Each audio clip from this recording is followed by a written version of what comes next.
जंगल में एगो गाय चरत रहे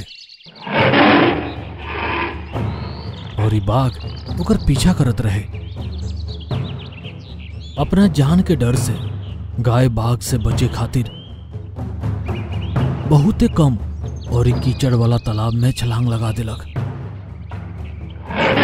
वही दिन गाय के पीछा करत बाघ उहे गति से गाय के पकड़े खातिर उहे कीचड़ के तालाब में कूद गई।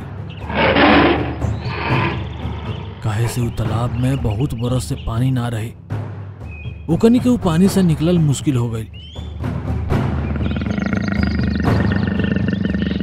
बहुत कोशिश कैला के बादो बाघ अपन गोड़ के कीचड़ से ना हिला सकल।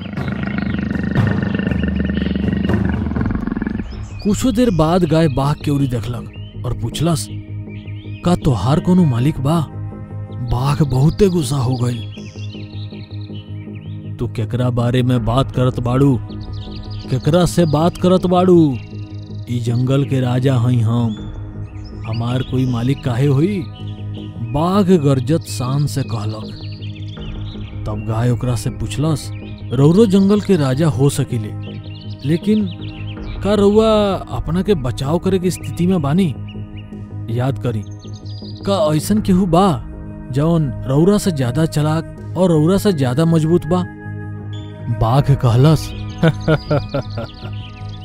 इस जंगल में का कोई बा जौन हमरा से ज्यादा चालाक और मजबूत बा?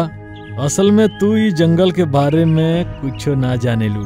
अगर हम ई जंगल में कोनो प्राणी के डराए के चाहेनी तो हम ओकरा के डरा सकेनी, अगर मारे के चाहेनी तो मारियो सकीले। असल में बहुत लोग अपना के हमरा जैसन सोचेले, लेकिन हम ऐसा नहीं की। जथी अपना मन में सोचेनी उहे हम असल में कर सकीले। हम उ सब के मरले बानी जेकरा के हम मारे के चाहले बानी।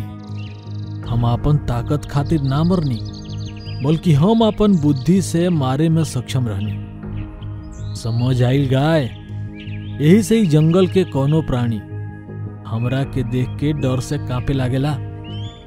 वो अच्छा से जानेला कि हम ओकनी के कब्बो मार सकीले। तो हम ई जंगल में सबसे मजबूत और ई बुद्धिमान प्राणी बानी। लेकिन का तू भूखल नहीं खा? गाय पूछलस। ए पर बाघ उत्तर देलक, तोर का मतलब बा? हम ई जंगल के राजा हई।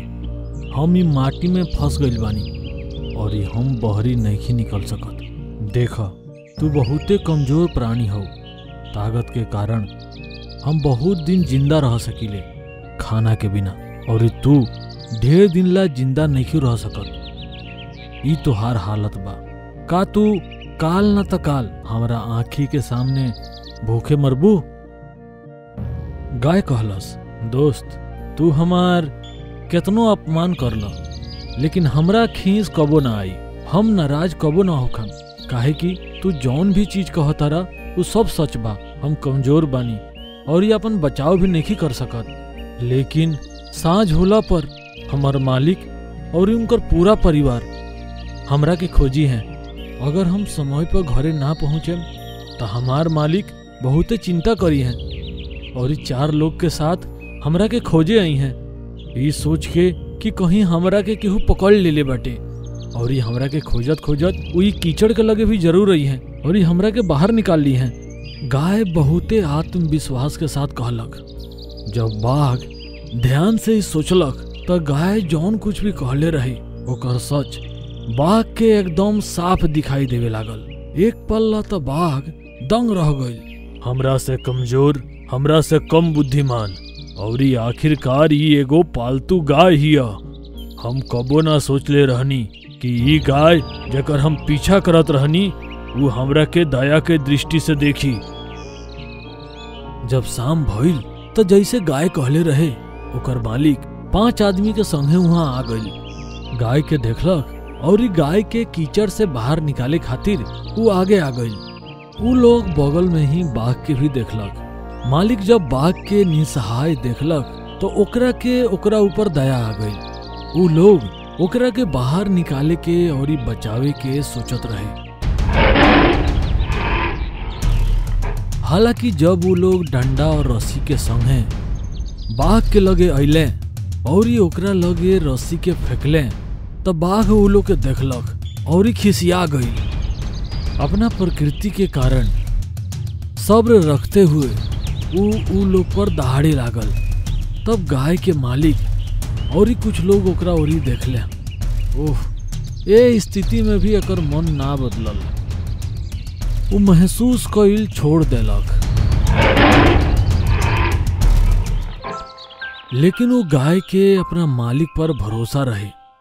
जब वो लोग रस्सी और डंडा के संगे ओकरा लगे गइल तो गाय वहीं निडर होके खड़ा रहे। ओकरा भरोसा रहे कि ओकर मालिक ओकरा के ना मरी है।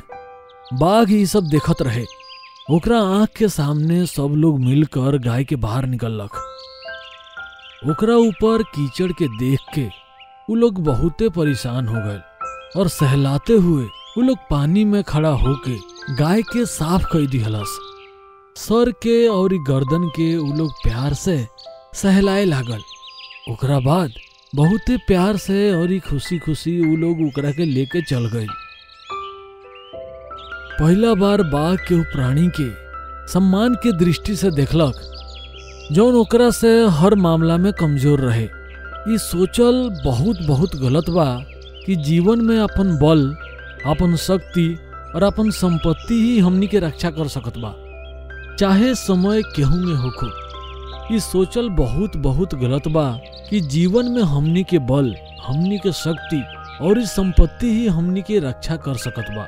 ना ही हमनी के बुद्धि, ना ही हमनी के ताकत, ना ही हमनी के बल और ना ही हमनी के युद्ध अभ्यास हमनी के बचा सकत बा। हमनी के निस्वार्थता, हमनी के ईमानदारी और हमनी के आसपास रहे वाला लोग से प्यार जौन हमनी के निस्वार्थ भाव से करी ले जा, उहे लोग हमनी के रक्षा करेला। बाघ गाय के जाई के बेरा देखत रहे। वो अपन सारा जीवन याद करत रहे कि कैंगे वो अपन आक्रामक बुद्धि के चलते और ये अपना ताकत से कैसे वो आसपास के अपना जीव जंतु के जीवन खराब कर दियलस। सृष्टिकर्ता हर प्राणी के मौका देत रहेले अपना जीवन के बदले खातिर। जब ओकर रक्षा करे वाला भी ओकरा सामने आवेले तो वो अपन दुर्बुद्धि और अपन ताकत से उ लोग पर भी हमला कर देवेला। ओकर आंख और ओकर दिल उ लोग के सामने धड़कत रहे।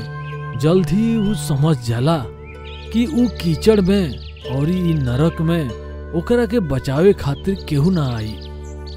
वो स्थिति अपने अनुसार से ओकरा के अपना दायरा में ले चुकल रहे। गाय के मालिक गाय के ओकरा के प्यार से सहलाते हुए ओकरा के ले जात रहे। तब बाघ के लागल कि गाय ओकरा से कई गुना बुद्धिमान रहे। गाय कितना भी संकट में काहे ना होके, वो चुपचाप अपना आप पर विश्वास और निस्वार्थ प्रेम के अपना सामने देखत रहे।